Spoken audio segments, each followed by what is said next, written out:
Boxing is often lauded as the sweet science, where careful observation, meticulous planning, and an understanding of fighter dynamics determine the outcome of every contest.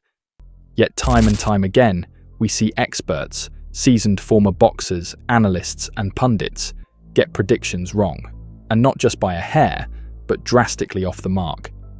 The showdown between Anthony Joshua and Daniel Dubois serves as a case in point. Coming into the fight, a majority of boxing experts, ranging from legends like Lennox Lewis to current fighters like Fraser Clarke and Fabio Wardley, backed Joshua to win decisively.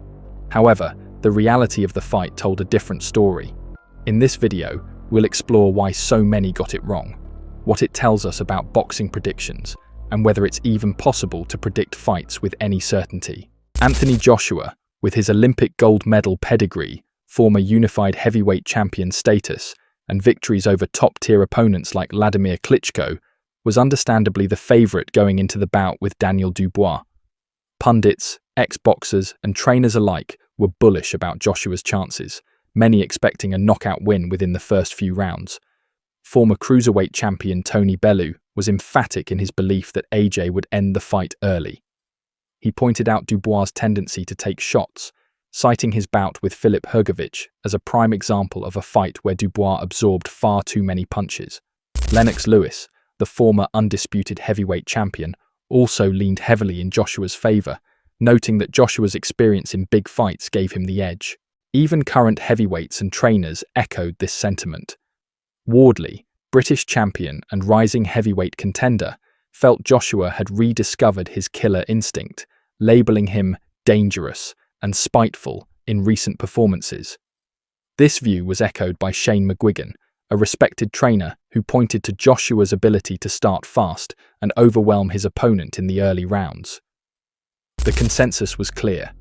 Joshua, with his greater experience, technical prowess, and big stage temperament, would dominate Dubois. But boxing, as we know, is far from predictable. One of the biggest factors contributing to incorrect predictions is what can be called experience bias. When experts look at a fighter like Anthony Joshua, they see a career built on success in high-stakes environments. Wembley Stadium? It's practically Joshua's backyard, where he has triumphed in front of tens of thousands of adoring fans. Fighters like Fraser Clarke pointed out that the occasion itself gave Joshua an edge. Analysts believed that Joshua's experience with big venues and his ability to handle pressure would be too much for Dubois, who had yet to win on such a grand stage. Yet, experience bias blinds experts to the reality of change.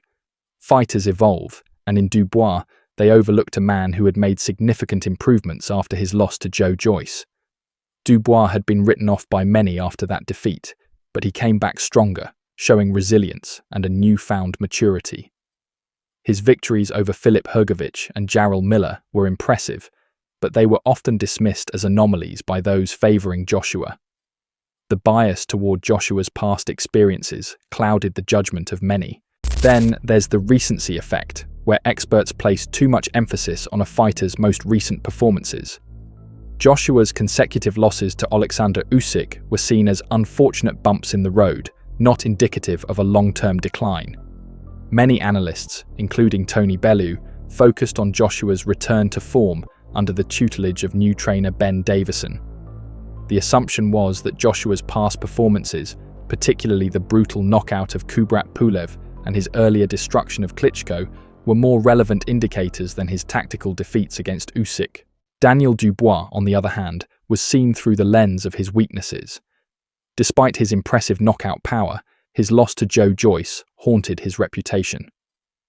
Analysts were quick to highlight his defensive frailties, as seen in the Hrgović fight, where Dubois absorbed far too many clean punches.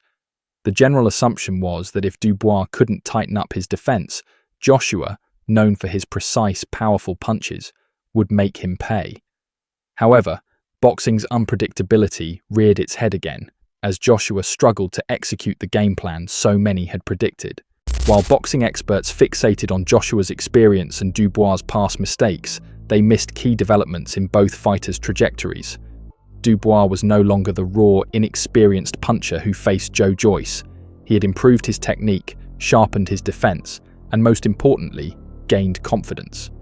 Lennox Lewis did acknowledge Dubois' evolution, pointing out that Dubois was the only man to put Alexander Usyk on the canvas.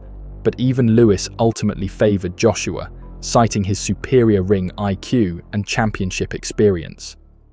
Despite Anthony Joshua's imposing frame, explosive power, and decorated resume, there's been a recurring issue in his career: his vulnerability when absorbing punches, particularly in high-stakes fights.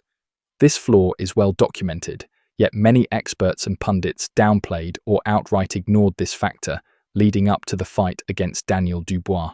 There's a certain aura around top-tier fighters like Joshua, particularly when they've been dominant for so long. This often leads to analysts and fans alike glossing over their weaknesses. The idea that Joshua, a former unified heavyweight champion, would fall apart again after rebounding from his losses to Usyk and Ruiz seemed unlikely to many. Joshua's physical response to being hurt has often been problematic.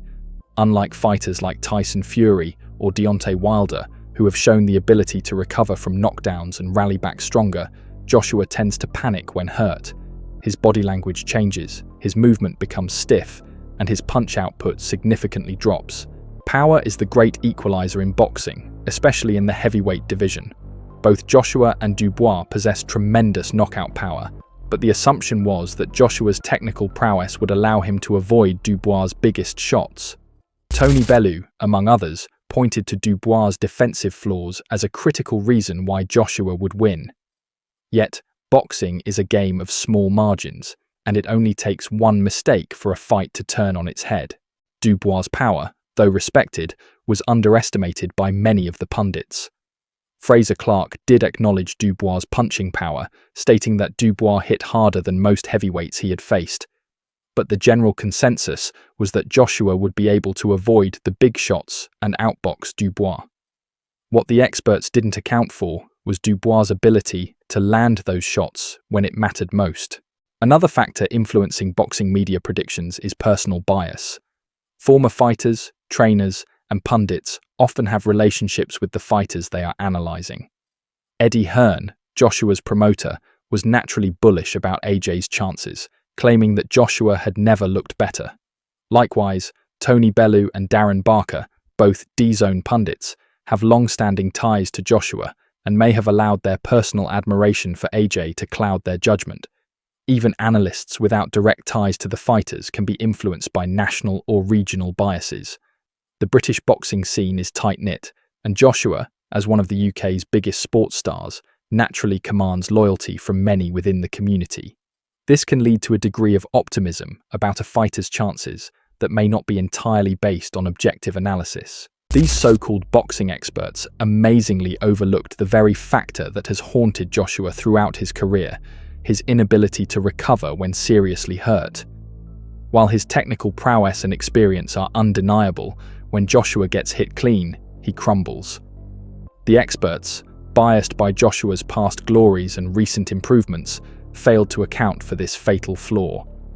Dubois capitalized on this oversight, and what was predicted to be a Joshua showcase turned into a reminder of boxing's brutal unpredictability. So, the next time you hear a panel of experts making confident predictions, remember, in the heavyweight division, it only takes one punch to expose the cracks.